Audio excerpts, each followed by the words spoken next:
Мислам дека нашето однесување ќе зависи во голема степен и од состојбите во Европа и од состојбите во светот, а тамо гледате дека се случуваат нешта за кои никој, вклучувајќи ме и мене, не можел да поверува дека во 21. век во Европа ќе има војна. Дека во 21. век ќе има двојни стандарди во третирањето на жртвите.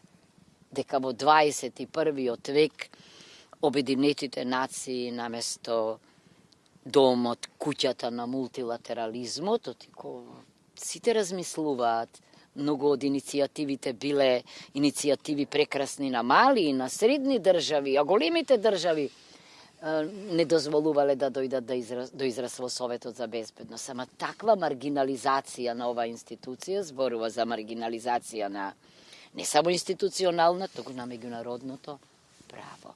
Каде посакувам ние? Посакувам да бидеме разбрани, посакувам исто така да си ја оствариме природната желба, ако сме можели историски, културно, да бидеме географски, не можеме да ја смениме географијата, можеме да ја облагородиме и да размислуваме и регионално и европски, да бидеме дел од Европа. Логично е дека ЕУ ќе биде Европа, тогаш кога и оние кои се таму, навистина одвнатре учат демократија и јас мислам дека ќе направиме исчекор и на овој и кон овој природен, кон оваа природна дестинација бриселска.